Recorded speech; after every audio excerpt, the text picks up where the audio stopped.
This episode is proudly supported by Pepe Sayer Australian Cultured Butter. The Pepe Sayer all new Australian butter sheets. Everything we've learned over the last 12 years, we've put into making this new butter sheet. Combined with a brand spanking new shiny machine from Switzerland, we're able now to produce this beautiful butter sheet that's so easy to laminate with. So it's pliable, it's very fresh. If you're an Australian baker buying our butter sheets, they're made weekly. The formulation, it's a beautiful unsalted butter that will work for savoury and sweet. I think it's a perfect balance there. The bakers and pastry chefs that are using it are just raving about it. For more information, go to pepesayer.com.au. I just want them to walk away with a sense of that South Australia is, so much more than perhaps what they thought it was, that we're so culturally rich here, and just, to really come and enjoy it and to walk away with a feeling of, being looked after, because that's what hospitality is. Hi there, everybody. It is Dani Valent here with you for a very special episode of Dirty Linen. Here at the Deep in the Weeds podcast network, we love bringing you the stories of people in the food world from near and far. And we really love bringing partnerships to you as well, teaming up with good people to tell good stories about food and expanding everybody's opportunities to experience, learn, and of course, eat and drink. Today is very exciting because we are launching a Deep in the Weeds partnership with Tasting Australia, the wonderful, amazing, long-running and much-loved food festival that showcases all that South Australia has to offer. Of course, drawing chefs and winemakers from around the country and around the world, and visitors as well to experience what South Australia has to offer. So we'll be bringing you various stories and indeed some videos on the network from Tasting Australia. But there is only one way to kick this off, and that is with a deep dive with Karena Armstrong. Karena is Tasting Australia's Festival Director, and I am super thrilled to welcome you, Karena, to Dirty Linen. Oh, thanks so much for having me on, Dani. I'm really thrilled to get you on the show because there's just so much that you do and that we can talk about. You're a chef, you own the Salopian Inn in McLaren Vale, and you are, of course, the Festival Director of Tasting Australia. I feel like when people meet you at a party, there's a lot to learn. So how do you describe yourself? Busy mostly, but I wear a lot of hats. I'm really fortunate. I get to participate in the food industry in a way that's really meaningful to me. The festival is such a beautiful representation of South Australian food culture, and of course, inviting people from around the world and then getting tourists to come and see what we do here is at the heart of what we do. Give us your little potted CV because, you've worked around the country as a chef, and, of course, the Salopian Inn in McLaren Vale is one of Australia's best loved regional restaurants. I mean, how do you come to be doing what you're doing? I really love it, and I actually can't imagine myself doing anything else. I'm 50 years old now, and I still get up and go to work every day, and I really enjoy it, and I'm amazingly grateful that I get to do something I love. But yes, I've had the Salopian in partnership with Alex Marchetti for 12 years now. Before that, I actually had 7 years off and had 3 children. So there's a hiatus in the middle there where I really enjoyed being at home with the boys and cooking ridiculous dinners. And then before that, I worked, as you said, in Melbourne, Sydney, a little stint in Tasmania, and then travelled through East and Southeast Asia, cooking and eating and getting up to all sorts of mischief. But that's sort of the short version of it. But I've been incredibly fortunate. I did my apprenticeship at the Lake House, and that has really formed the kind of chef I am, I think. Well, Ala Wolf Tasker was podcast number 1 on Dirty Linen, and she's such a legend. I mean, do you feel a thread from Lake House and from Ala Wolf Tasker through your career? Oh, she was, she's, and still is. I still get to, work with Alla through, other things I do now. But she was such a big part of me forming who I was as a chef. I'm very lucky I come from a family where we grew and cooked our own food. So that felt incredibly normal to me growing up. But then when I went and worked at the Lake House in Daylesford in the early 90s, so it was an amazing restaurant and a smaller hotel at that stage. But she really, she honed my skill as a chef, but also saw that I was passionate and just really mentored me and also called me into, like, she called my own beliefs into question, like, why do you think that? Why are you doing that? She really challenged me, which at the time was incredibly uncomfortable, but now I'm so, I'm really grateful because I understand what she was doing. I feel like, you might be, I don't know, looking at a carrot or a rabbit or something and her voice might come into your ear still. Oh, yes. What are you going to do with that? How is it seasonal? How does it work? And, that whole idea of like really looking at local food when I was working with Alla was intrinsic to who she was, but it certainly wasn't talked about in a wider sense now. Like, you were seeing restaurants at that stage, it was celebrated to get your scallops from Japan, and you had a restaurant in Melbourne, and that was seen as, the height of food. Whereas now, for me to go and eat at a really good restaurant that represents food that is local, like that's the epitome of good food. I think we've altered our perception and that idea of local food, which people like her really pushed, and, Alice Walters on a global scale. I think they've brought it into like the regular high-end restaurant experience, like restaurants like Bray that do it incredibly well. Yeah. Yeah, so true. And I mean, I notice you've also worked with Karen Martini, you've worked with Kylie Kwong, some of the real powerhouse women of Australian food who also, do have that local focus. Tell us a bit about the Salopian Inn for people who haven't been there, Karina. How do you describe it? It's this gorgeous little cottage that was built in, it's either 1851 or 1853, so it's somewhere in there. No one can actually tell me definitively, but it's an old little cottage that's made up of several small rooms, and we welcome you like you're coming into our home. It is a very relaxed dining experience. We have an extraordinary cellar and beverage program that Alex Marchetti leads, and then I lead the creative of the business, and I'm still very much in that kitchen. I still love being part of the kitchen team. But we serve food that it's ingredients-based food, and we source locally.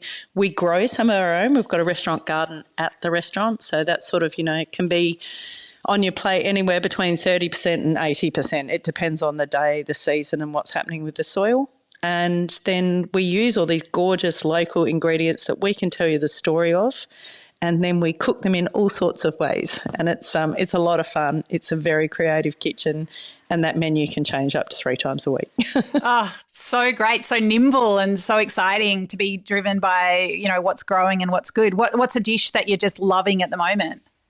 We have beautiful Coorong mullet coming. I mean, we always get it from Tracy and Glenn at Coorong Wild Fisheries. And we've got that with we hang our own yogurt, we use the whey, we make a gorgeous butter sauce. And it's just such a simplistic dish. And I ate it. I've just been away for a little bit, but I ate it just before I went away.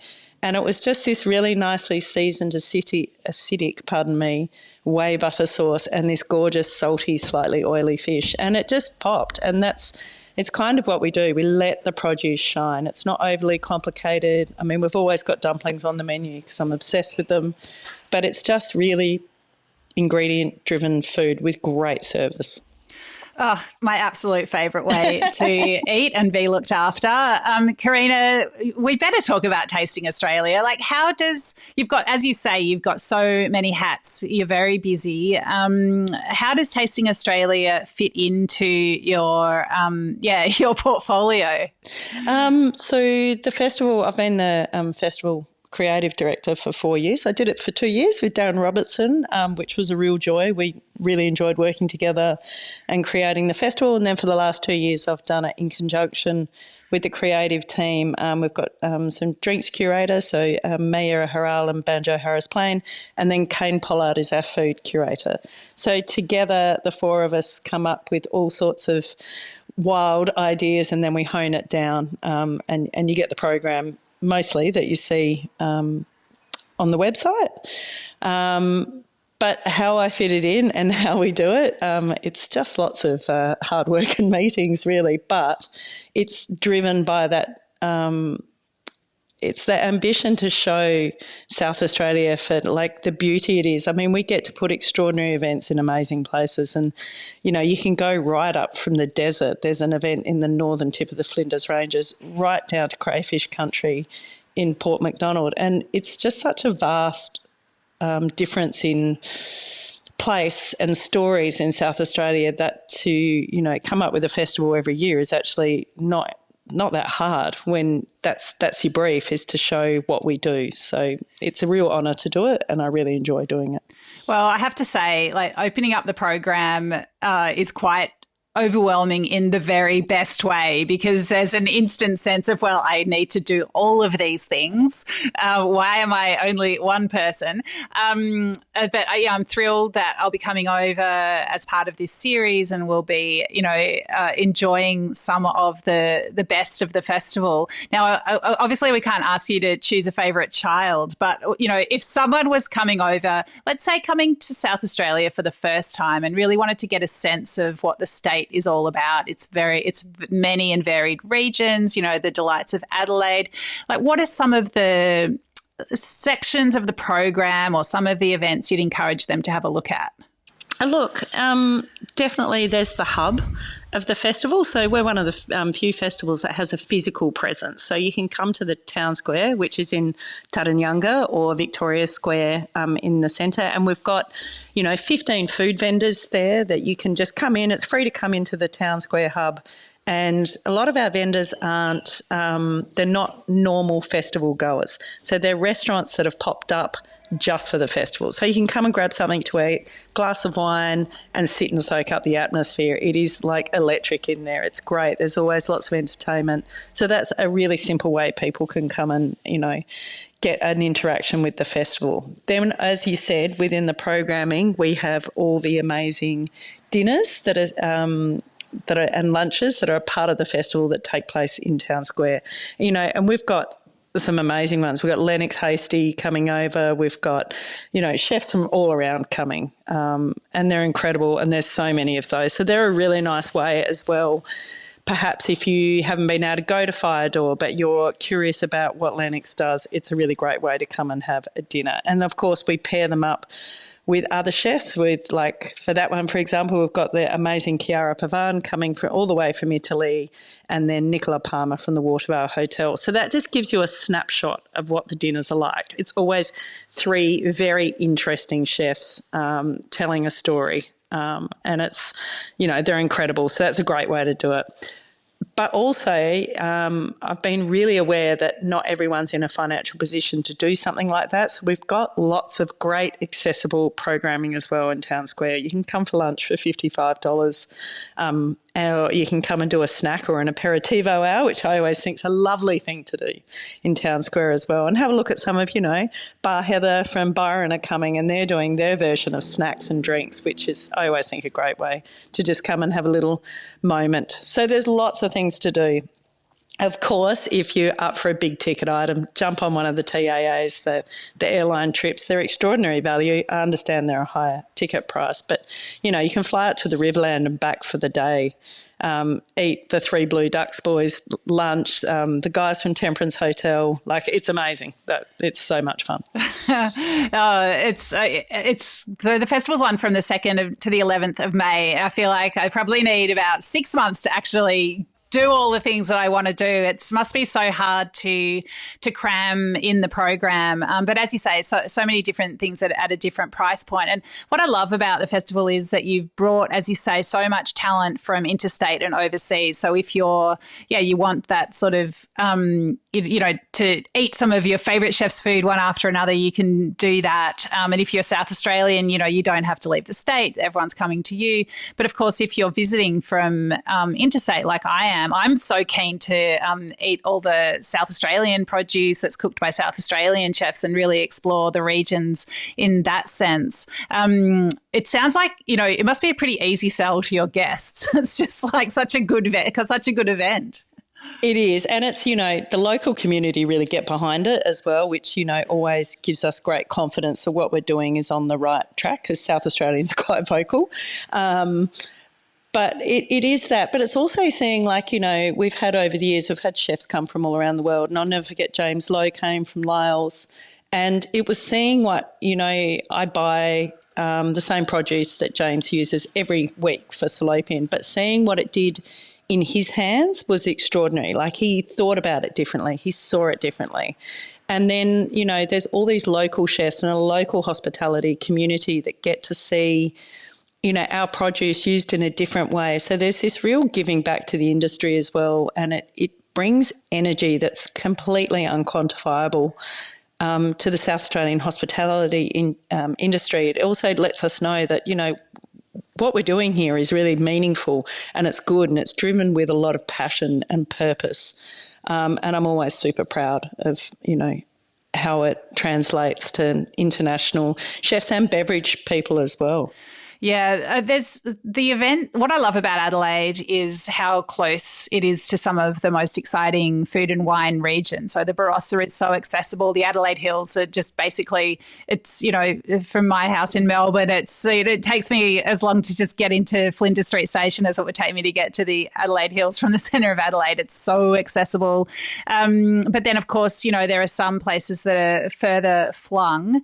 I mean, if someone wanted to explore one region, which one would you suggest they start with?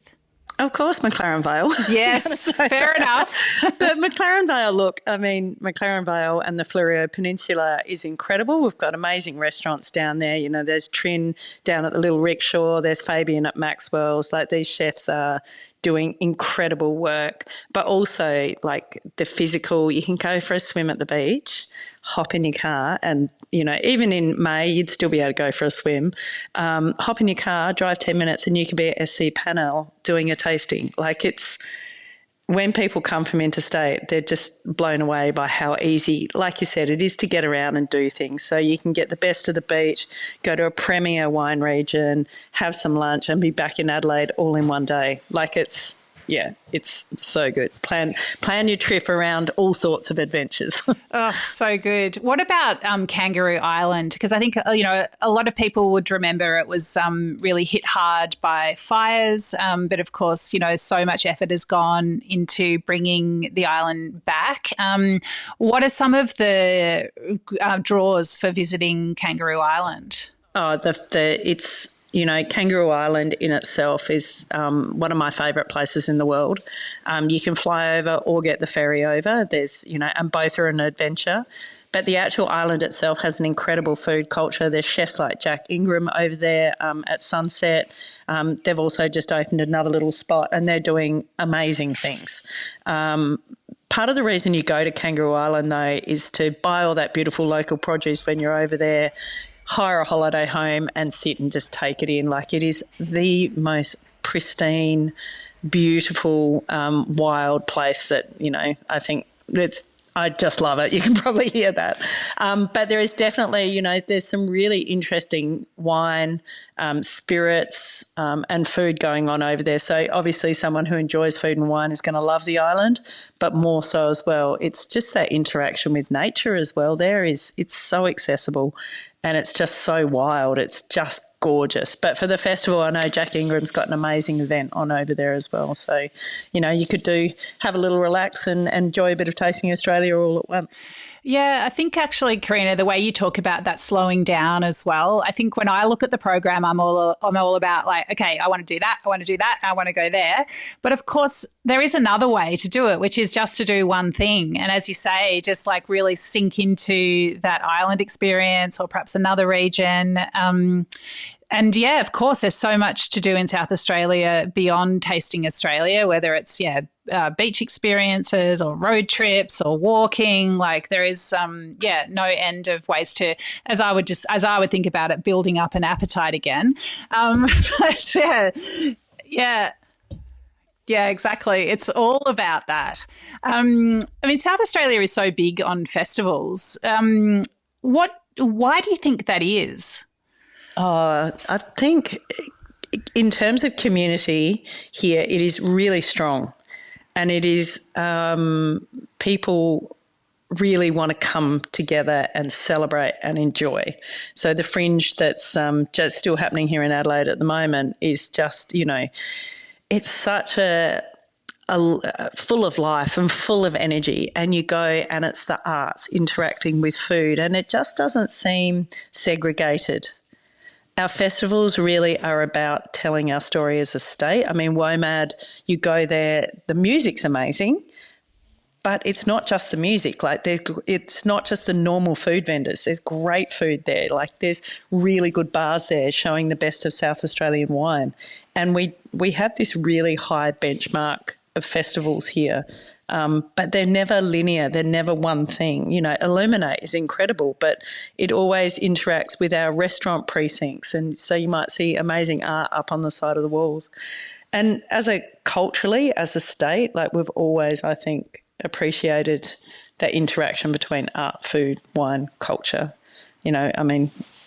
It's the Dunstan era is still alive and well here. It's pretty cool. It's really amazing. What do you hope this year's Tasting Australia will do for food culture in the state? Oh, look, I hope it tells our story. That's what I really want. I want people to come to South Australia and then experience it, have a great time, go to some local restaurants as well, go and, meet brewers and distillers and all the people that make up the fabric of who we are, go to the museum, see the largest Indigenous collection in the world. Like, I just want them to walk away with a sense of that South Australia is, so much more than perhaps what they thought it was, that we're so culturally rich here, and just, to really come and enjoy it and to walk away with a feeling of, being looked after, because that's what hospitality is. Oh, I love it. So as you get closer and closer to the festival, is it about, the final touches to the programming? Is it about logistics? Like, how do you what are the final pieces of the puzzle, Karena? It's logistics from here on in. It's making sure, we've got everyone in the right place at the right time. Suppliers and producers as well. Like, nothing is, we still have Mother Nature to contend with. So although we might be wanting Kangaroo Island scallops, it's whether Paul Palaco can go diving. And it comes down to, like, I know that sounds like a ridiculous detail, but that's how far we go into it. Like, are we going to be able to get that? What's the wild catch fish going to be for that week? Like, how are we going to tell our chefs that? So that's all the things we're thinking of, because we want it to be like more than just the standard perception of South Australia. I mean, we do amazing things here. Like, King George whiting is like a very delicious fish. Southern rock lobsters are great, but we want to tell the story of razor clams. We want to tell the story of, some bycatch crazy fish that we get, or the sardines from up in Port Lincoln. Like, we want to tell more than what people already know. And then we want to tell people about our place and how beautiful it is and how amazing the people are. I want to eat all of that seafood. So, yes, hopefully he can go diving for those scallops. Yeah, always fingers crossed for Paul Palaco. Yeah, but I think, that connection to the realities of food production are also a really important story to tell. Yeah, it is. And, South Australia, in terms of regenerative farming, viticulture, practices, I've just been traveling around the world, and you talk to other people, and like, what is normal for us is best practice for other places. And I think the more we tell that story, the more people will also walk away after eating here with a feeling that they experience something that is about nourishing them. It's not just about that hedonistic, that was the best bite I ever had. It's more than that. It's that chicken came from Tom Bradman's regenerative nomad farm, and the goal of that chicken was actually to regenerate land, not to produce the chicken. Of course, it's the best chicken you've ever had, but there's a greater purpose in what we do. So telling that story is super important. Oh, I just getting shivers thinking about that that depth and all the meaning. I know I think too much about things, but anyway. Well, I don't think that's possible, Karena. And I think, the more you think about it, I mean, you're living it. So I suppose it's all about how do you transmit that to people who, are going to approach the festival at all different levels. And as you said at the beginning of this conversation, you have people coming into the square and they might not self-identify as a foodie or a food festival person. But I think to be able to connect with those people as much as, the obsessive, such as myself, it's so important. Yeah, and that's the bigger idea of inclusion as well, and accessibility. I mean, they're great words to throw around. But if something is so heightened in its articulation that it feels like you're excluding people, then that's not inclusion.